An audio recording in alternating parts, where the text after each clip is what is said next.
Praise the Lord. Greetings in the mighty name of Jesus Christ. Good morning, everyone. Good morning, brothers and sisters. Good morning, Pastor Bobby, Pastor Cynthia, and to all my pastors in the vineyard in this platform this morning. So it's a big privilege again that I will share the Word of God in this platform this morning. So without further ado, if you have Bible with you, let us open our Bible in the book of Ecclesiastes chapter 3 verse 1 down to 8. It says, "To everything there is a season, and a time to every purpose under the heaven."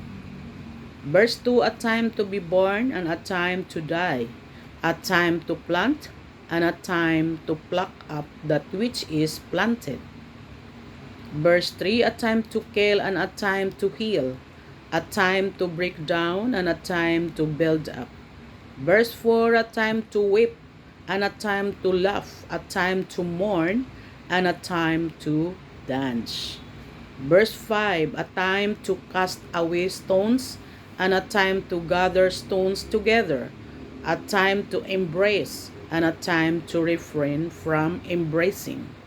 Verse 6, "Time to get and a time to lose, a time to keep and a time to cast away." Verse 7, "A time to rent and a time to sow, a time to keep silence and a time to speak." Verse 8, the last verse, "A time to love and a time to hate, a time of war and a time of peace." Praise God. Pagpalain ang pagkabasa ng salita ng ating Panginoon. Let's pray. Hallelujah, Lord Jesus. Thank you so much, Father, for your words that we read this morning. Hallelujah, Lord Jesus. I pray for your anointing. Hallelujah, for your servant that speak this morning. Let your spirit, Lord God, move in this platform. I-bless mo po ang bawat isang narito, especially, Lord, sa mga listeners. Amen. Praise God. Lord Jesus, without you, Lord God, I am nothing. Thank you so much, Father, in Jesus' name. Amen and amen. So the title that I will bring to you this morning, brothers and sisters, Seasons. Amen. So our key verse this morning is Ecclesiastes chapter 3 verse 1 and 8. "We grew up in a place experienced two seasons, the dry season and the rainy seasons. But in America, they have four seasons: spring, summer, fall, and winter. Yet whether we experience two seasons or all four seasons represent different things in our human existence. Amen. And they are integral to our life experience. So our life being Christian, it's sometimes ups and down. But hindi po tayo nakapokus doon. Kailangan nakapokus tayo sa ating Panginoong Hesus. What Solomon says, the wise king at philosopher echoes that sentiment when the says that to everything there is a season, a time and every purpose under heaven. So ating key verse, Ecclesiastes chapter 3 verse 1-8. God ordains the seasons we are in. Hallelujah. He placed us in this world, in this time and this season. So dito sa mundong ibabaw, puno ng kaguluhan, mga kapatid, especially ngayon nangyayari sa ating bansa. Amen. So, but God is always there for us, mga kapatid. Amen. First, seasons are purposeful. Mayroong purpose ang ating Panginoon sa buhay natin bilang mga Christian. From before our birth to the moment of our death, God is accomplishing His divine purposes. Amen. mayroon siyang purpose sa atin. Bakit tayo nagranas ng mga trials, problems, and circumstances sa ating buhay? Because God have a purpose to us. Amen? What the Bible says in Romans 8:28, it says, and we know that all things work together for good to them that love God. Amen? To them who are the called according to His purpose. Lahat ng bagay sa nangyayari sa ating buhay, may purpose ang ating Panginoon. So we need to apply the seasons to our growth, our progress, or our advancement. We can recognize that each season is unique and adds important dimension of our life, mga kapatid. Amen? There are 4 seasons in our life. Number 1, spring is about potential, promise, planning, and possibilities. It's a time of opportunities and beginning. Amen? So, there is only a beginning for our sorrows today, mga kapatid. Amen? But, hallelujah, hindi lang dyan nagtatapos, mga kapatid. Praise God. Hallelujah. So, number 2, summer is a time of growth and maturity. We need to mature sa ating paglilingkod sa ating Panginoon. Hindi tayo mananatili doon na tayo po ay bansot sa paglilingkod sa ating Panginoon. Amen? Growth and maturity. The seeds that we planted during springs mature into full-size plant. Amen. Of course, pag nagtanim tayo, mga kapatid, ng buto, hindi po yan agad-agad na mamumunga. Atin pa yung alagaan, i-cultivate, lalagyan ng mga kung ano-ano, mga fertilizers or whatever, mga kapatid. Atin i-cultivate, ating diligan, para siya po mag-grow. The same as our Christian life, mga kapatid. Amen. We need to be sacrifice. Amen, sa ating paglilingkod sa ating Panginoon. Summer is a season of work. When we invest the time and effort required to become goal and what we do. Hindi po, mga kapatid, masayang yung ating effort, yung ating paglilingkod sa ating Panginoon.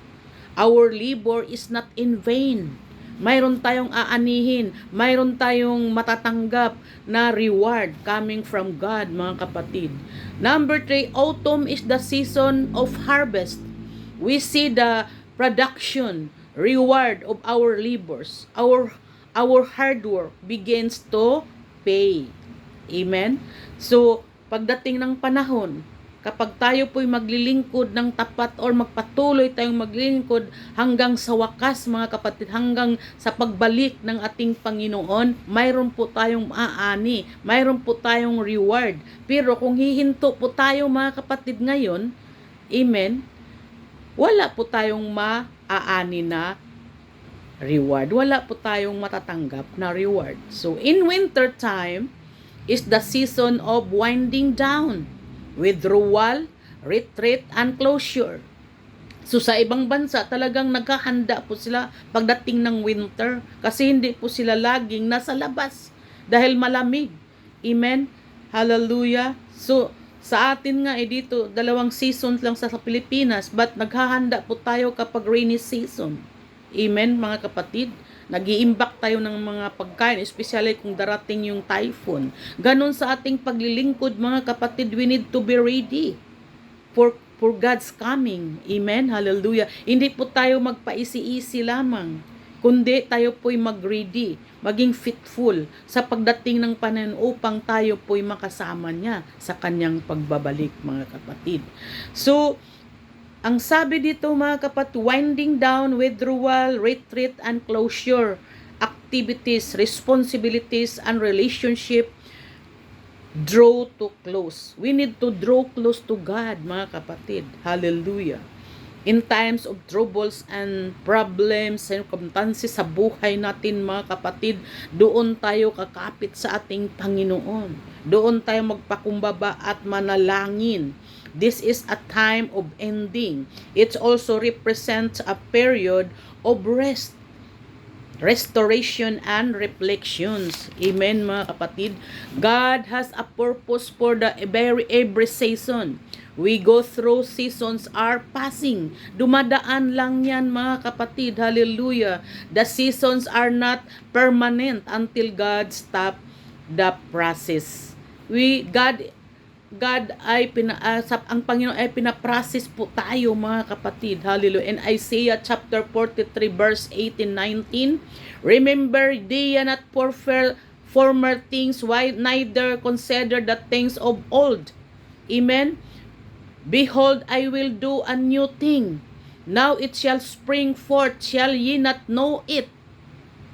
I will even make a way in the wilderness and rivers in the desert. Amen, mga kapatid. Ang Panginoon ay laging nandyan sa atin kapag tayo po'y tumawag sa Kanya. Amen, mga kapatid. Hallelujah. In times o nasa wilderness tayo, mga kapatid, doon po tayo kakapit sa ating Panginoon. They will pass and another will be upon us. Understanding that our season are passing. Amen. And purposeful is a valuable, however, of greater value. Amen. Is what we do in those seasons. Amen, mga kapatid. Ang ating paglilingkod, alam na natin yan na season-season. May kahinaan tayo. Bukas malakas tayo. Bukas manghina tayo. Even the pastors, mga kapatid, nangihina din po kami, especially kung ang mga members ay hindi po consistent, mga kapatid, na naglilingkod sa ating Panginoon. Kami po ay nalulungkot.